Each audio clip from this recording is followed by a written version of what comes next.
Welcome back, Wargamers, to our series on the Orcs in 40k. Now, when I'm doing an Age of Sigmar Army Week, I spend, 1 to 2 videos breaking down the faction kind of from a bird's eye view, and then I dive into the actual units. The problem is with this book is there are so many units here. The Orc 40k range is an outstanding amount of model kits, some newer, some very old, and it's a lot to try and fit into the kind of videos that I make. And so what I wanted to do instead was talk about some of the most iconic, units, heroes, vehicles, troops, and really just lay into things that define this army. The kind of units that your eye would instantly be drawn to if you were at your local game store, looking for your next project. Because they are just that cool. Now, I will say also in this, I'm not going to go over any named characters lore. They really do deserve their own video because some of these characters are outstanding and there's a lot of depth to them. So in this video, we're going to talk about some incredibly cool orcs, and the next video is going to be all about vehicles and the machines that they create. Starting at the top, of course, we're talking about the Warboss. As brought up at the start of this week, all orcs believe that might makes right. If you can beat up the guy in charge, you are now the guy in charge. And this idea, paired with something like indeterminate growth, which we mentioned in the first video, means that orcs just keep getting bigger and meaner and are always on the slow rise to the top, provided that they can stay alive long enough. Eventually, if they can handle it, they become a war boss, the supreme authority of any given war clan. And they vary wildly in temperament and tactics. Remember, all the clans we explored, each one of them can have a war boss in a new kind of light, a new filter upon them based on what gets them excited and what they are passionate about. But what they all have in common is this need for war. These are sort of cults of personality. What the current Warboss wants is disseminated across the entire warband. They fight how they're told and mimic what's successful. And this is to the point where any campaign launched will be named after the Warboss typically. So for example, like Wa Gazgul is the Wa of Warboss Gazgul, because that leader, whoever's in charge, is defining all the military action that's going down. And while at first it's easy to think like, oh yeah, it's good to be the king, right? Why wouldn't you want to be in charge? Remember that there's an endless horde of people who want to beat the hell out of you and take your job. And the only way to prevent that from happening, if you are the war boss, is to keep leading your army to more and more exciting fights. You gotta keep the people happy to remain in power. If they're looking at an enemy, then they're not looking at taking your position. But there's one more danger. The more enemies you throw your army at, the stronger your orcs get. So unless you are leading them into the fight and actively fighting there yourself, your boys, your coterie of guys around you, can quickly outgrow and take control. They can literally just become bigger than you. You have to constantly stay on top, constantly training, constantly fighting to keep growing and stay the biggest orc.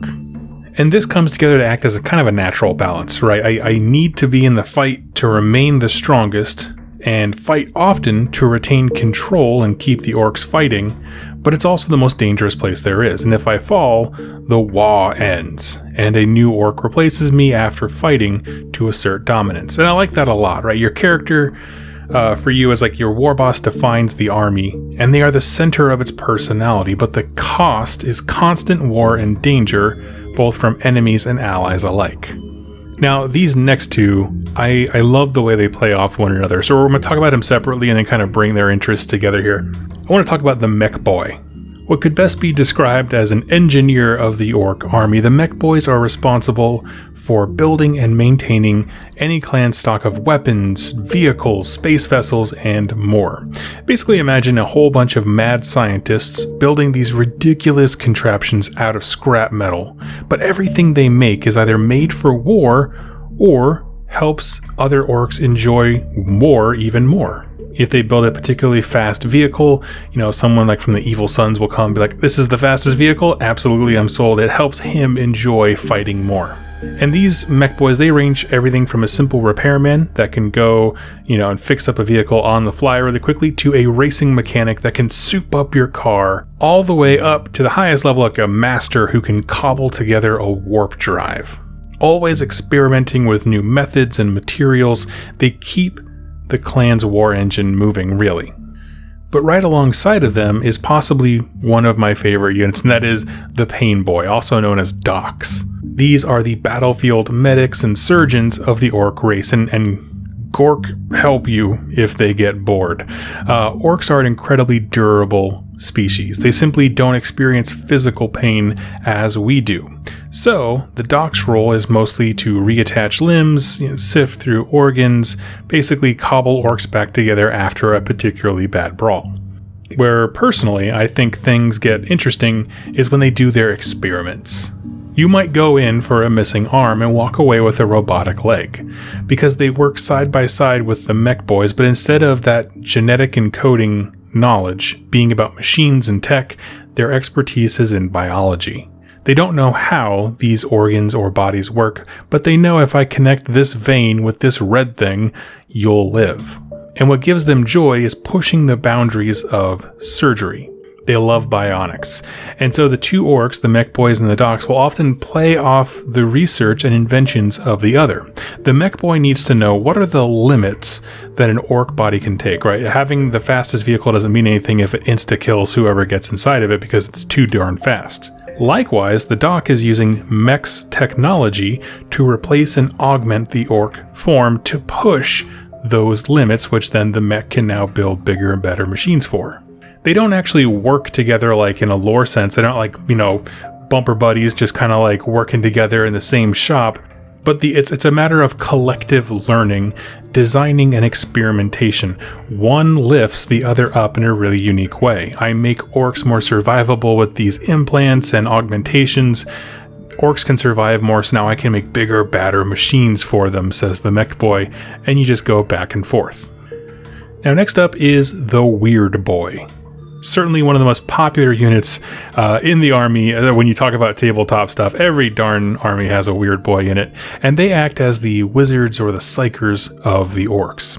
In our first episode in the series, we chatted about the kind of like collective psychic energy that the orcs manifest. They don't mean to do it, but when they gather in groups, it does put out some kind of latent psychic ability.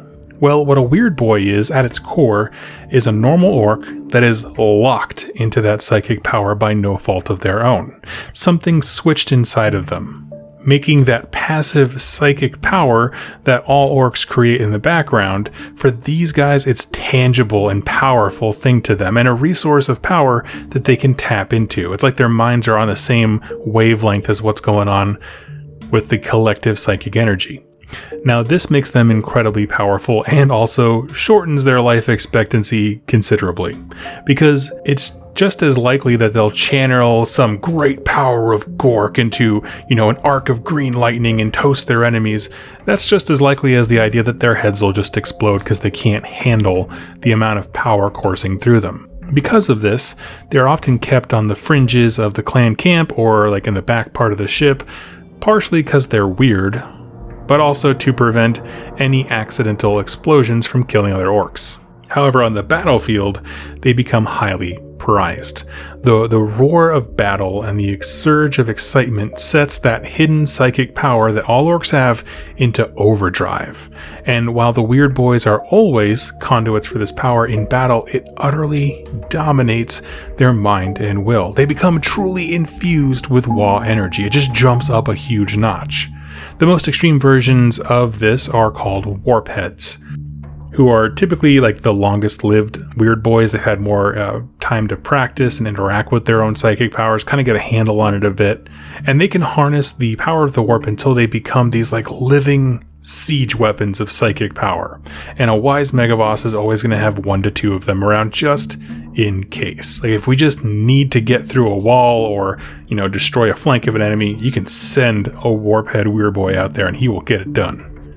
Now this last bit here, I was really debating on what other units I wanted to cover, but then I just decided, we're going to go to the bottom. We're going to talk about the basic Orc Boy, because honestly, it encapsulates darn near the entire army.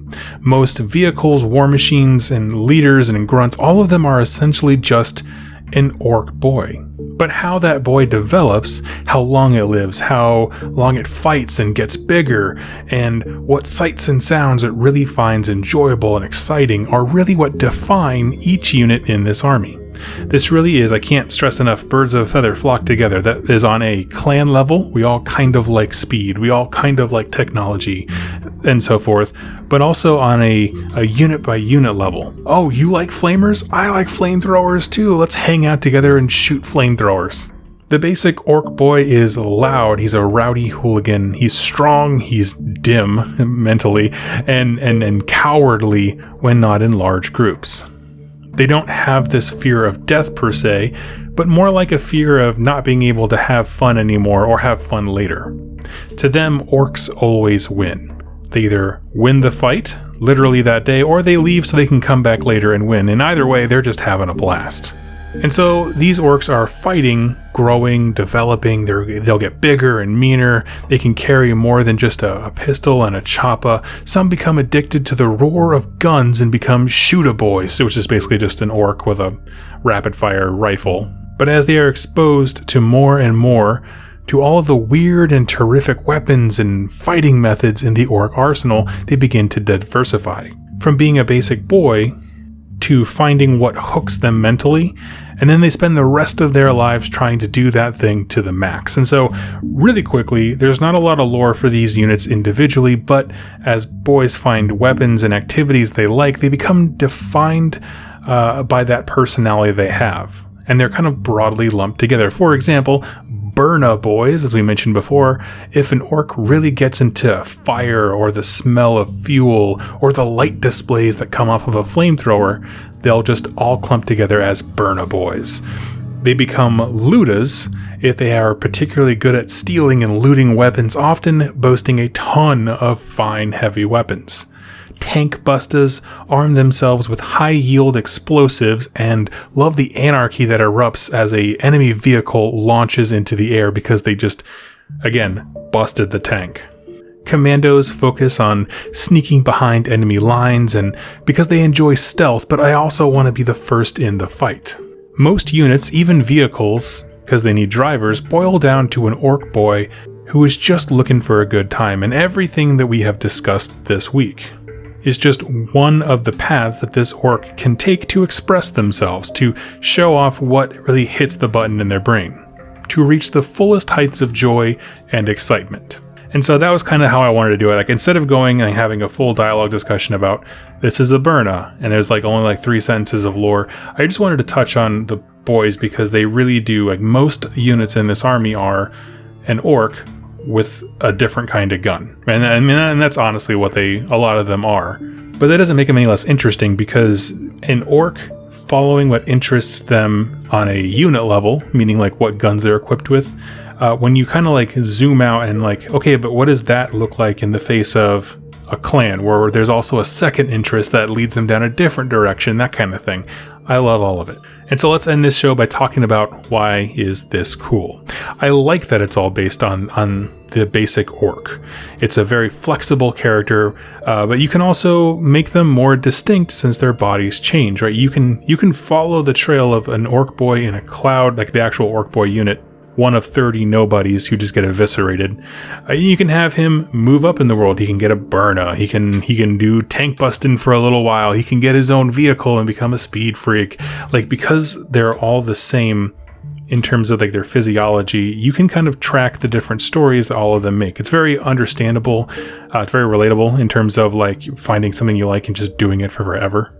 And I'll say again here, I've been talking about it all week, but whenever I talk about horde armies, this comes up a lot, is the idea that Warbosses are the best, right? They're great bait to make characters, to write a story just for your Warboss, and that's all you need to do because his charisma, his charm, his likes and dislikes, depending on what clan he's in, how he likes to fight specifically, all those things go into crafting a very compelling narrative for your army, and I highly encourage you to do that. Orcs have some of the coolest weapons and names and gizmos and gadgets and vehicles out there, so like crafting a story just for your Warboss is a great way to just start breathing new life into those units.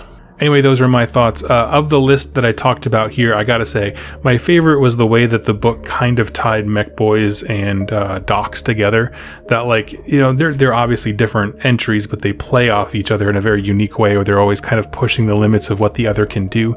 I thought that was highly interesting. I did not see that coming, but I'd love to know your thoughts of the units we talked about here, right? Where we have Warboss, Mech, Dok, Weirdboy, and then all the variations infantry-wise of Orc, just basic orcs carrying something. What is your favorite? Leave in the comments down below. I'd love to hear about it. Thank you all so much for watching and listening, and I'll catch you in my next 40k lore video.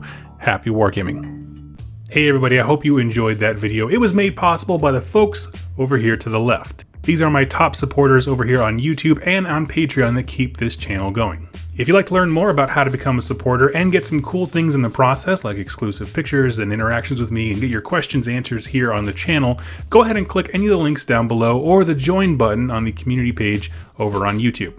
Regardless of your choice, I wanted to thank you so much for joining me with this video, and I look forward to seeing you in my next one. Happy wargaming.